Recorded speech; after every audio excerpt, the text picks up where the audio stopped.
রাজশাহীতে গেল সপ্তাহ জুড়ে বৃষ্টিপাতে ব্যাহত হয়েছে ফসলের উৎপাদন। এতে সরবরাহ কমে যাওয়ায় বেড়েছে দাম।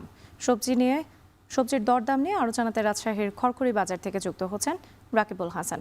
রাকিব, যেহেতু সবজির দাম ফসলে কিছুটা উৎপাদন কম রয়েছে, সেক্ষেত্রে সবজির দাম কিছুটা বাড়তি রয়েছে, ক্রেতা বিক্রেতারা কি বলছেন?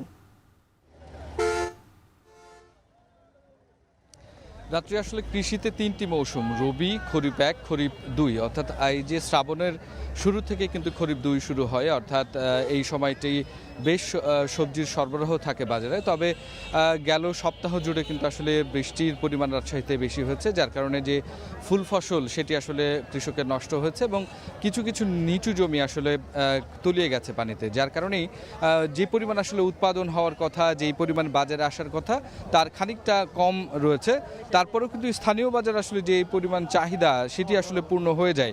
কিন্তু এই সময়টি অন্যান্য জেলাগুলো নিয়ে আসলে প্লাবন, বৃষ্টি এবং বন্যার কারণে সেইখানে আসলে সবজির চাহিদাটি বাড়ে এবং বাইরের যে ব্যাপারীরা আসেন তারা কিন্তু অনেক বেশি দরে আসলে সবজি কেনেন, যার কারণে আসলে সবজির দাম বেশি এবং এই কারণে স্থানীয় ক্রেতাদেরকে কিন্তু আসলে এটির মাসুল দিতে হচ্ছে, অতিরিক্ত দামে কিন্তু আসলে সবজি কিনতে হচ্ছে।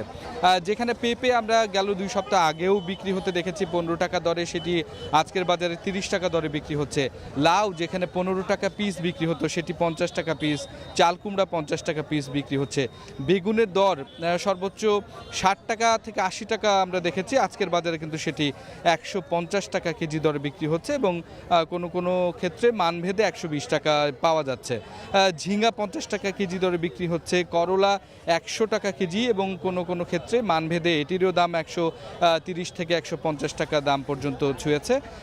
করলা, কাঁকরোলের দাম 60 টাকা কেজি এবং অন্যান্য যে সমস্ত সবজিগুলো রয়েছে, বিশেষ করে পটল, আলু এবং শাক জাতীয় যে সমস্ত সবজি, সেগুলো কিন্তু আসলে খানিকটা দাম একটু কম, কেননা 30 টাকা আটি পাওয়া যাচ্ছে, কোনোটা 15 টাকা আটি পাওয়া যাচ্ছে। পুঁই শাক 15 টাকা আটি, লাল শাক 30 টাকা আটি, পালং শাক উঠেছে খানিকটা অগ্রিম এবং সেটির দাম বেশ চড়া, প্রায় 80 টাকা দরে বিক্রি হচ্ছে প্রতি কেজি।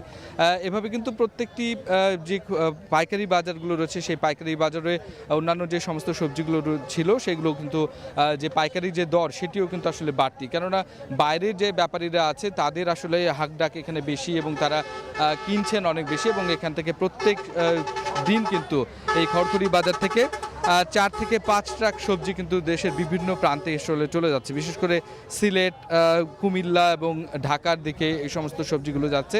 অগ্রিম আগাম জাতের আসলে যে সিম, সেইটা আমরা দেখতে পাচ্ছি। এবং রাত্রে আপনাকে জানিয়ে রাখি যে আসলে খরিফ যে 2 মৌসুম চলছে, সেই 2 মৌসুমের আশ্বিনের প্রায় মাঝামাঝি সময়, আজকে 11 তারিখ আশ্বিনের, এবং এর পরবর্তীতে আরও 10 থেকে 15 দিন পর্যন্ত আসলে এই অবস্থাটি চলবে এবং যদি বৃষ্টি অব্যাহত থাকে তাহলে কিন্তু আসলে এই দাম আসলে এমনই থাকবে বলছে এখানকার ব্যবসায়ীরা।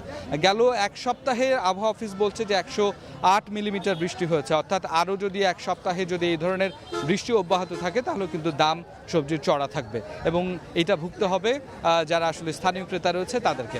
তো রাত্রে এই ছিল রাজশাহী থেকে আমার কাছে সবশেষ খবর।